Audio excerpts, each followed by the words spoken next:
prochain, il vient nous faire un extrait de son spectacle qui s'appelle Jérémy James aurait voulu, qui joue actuellement à la comédie Les Trois Bornes. Vous avez compris son nom. Merci d'accueillir Jérémy James.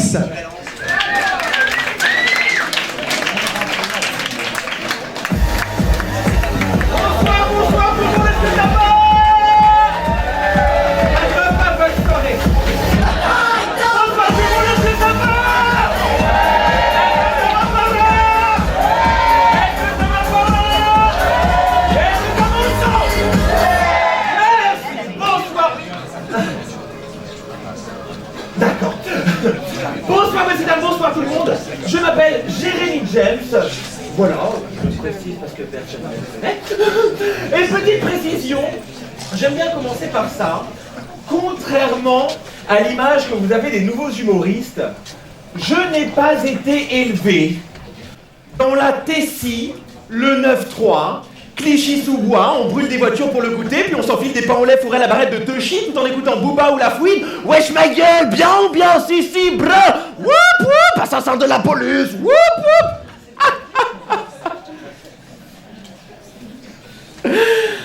Ah non, moi pas du tout.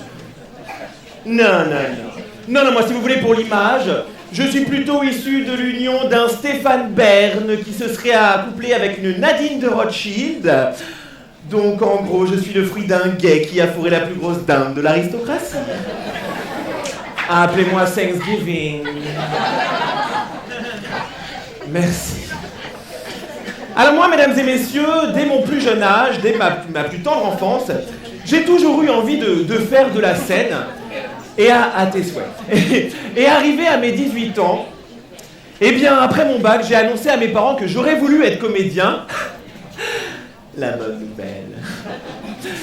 Et là, pour le coup, étonnamment, mon père n'était pas du tout d'accord avec le fait que son fils, eh bien, se convertisse au judaïsme, devienne homosexuel, ou pire, un intermittent du spectacle. #Voldemort.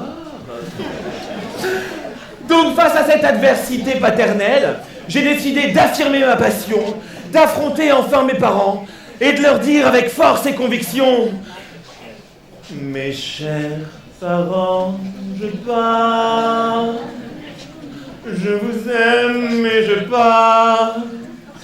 Vous n'aurez plus d'enfants ce soir. Mais avant que je parte, donnez-moi mon argent. Donnez-moi mon argent, s'il vous plaît. Mais non, je leur ai pas dit ça, mais non, j'aime bien trop mes parents pour ça. Non, au final, mes parents ont réussi à me convaincre, et du coup, adieu le rêve de devenir comédien, bonjour les études supérieures, et vive l'école de commerce.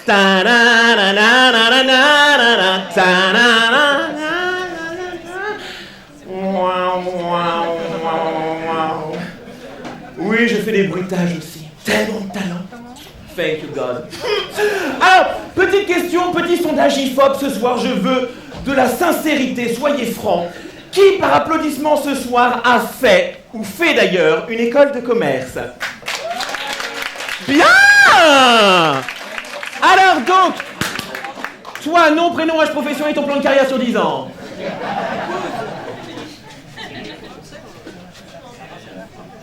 C'est trop long, merci beaucoup. Merci de ta réactivité. Non, c'est bien. On voit que t'as encore quelques restes de coma éthylique de ton école. Hein, c'est bien, Clémence.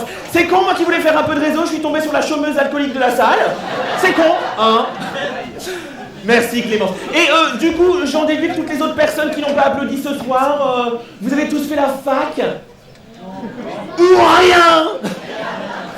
Donc en gros, vous avez plutôt le profil de ceux qui faisaient la grève tous les 2 mois, en fumant des roulés, en faisant du diabolo avec un bonnet péruvien. Ça devait être sympa vos études, vraiment. Bon, je vois que d'un côté, eh bien, on a quelques fils à papa, hein, et puis pour le reste, eh bien, des fans de Manu Chao, c'est cool. Alors, les amis, une école de commerce, ça a une abréviation, c'est ESCP pour École Supérieure du Commerce du pipeau. Oui, je dis pipeau, j'affirme et je confirme pipeau.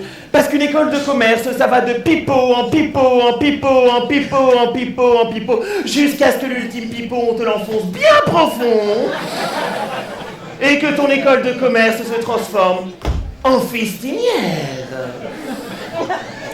Alors, ce soir, mesdames et messieurs, tu demanderas ce que c'est la fistinière à ta maman. Voilà. Bon courage. Alors, malheureusement, je ne vous ferai pas ce soir le détail de tous les pipeaux de l'école de commerce. Ah, public en folie, calmez-vous. Je ne vous ferai pas le détail car de 1. Eh bien, pour ça, il faudra venir voir mon spectacle tous les lundis à 20h15 à la Comédie des Trois Bornes.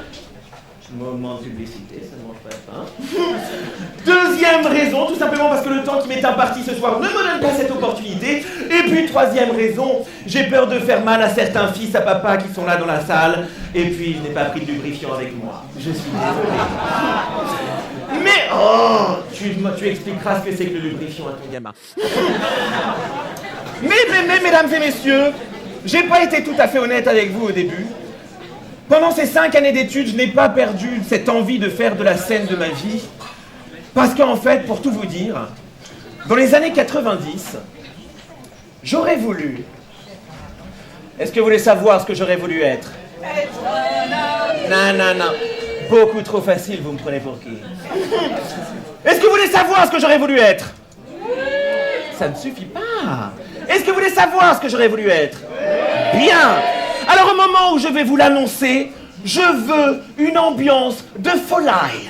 Une ambiance super magnifique, le truc top total, tu vois le genre. Un truc en mode ambiance Stade de France avec un concert réunissant Beyoncé, Rihanna et Nolwenn Leroy, tu vois le genre. Donc une ambiance, je vous l'annonce, public en folie, ok? 3, 2, 1, et bien moi dans les années 90, j'aurais voulu être une star invitée sur le plateau du Hit Machine.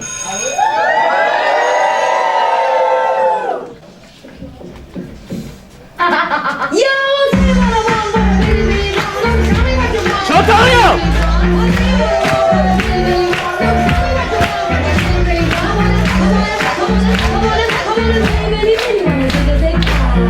C'est pas fini. Ça se relâche les applaudissements. Vous en souvenez de celle-là?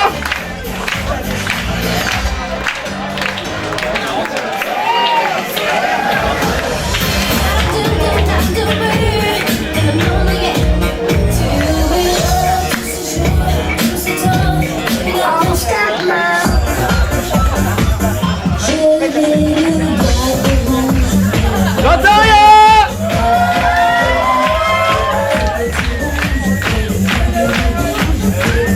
Et celle-là, c'est pour notre fille à Papa Clémence.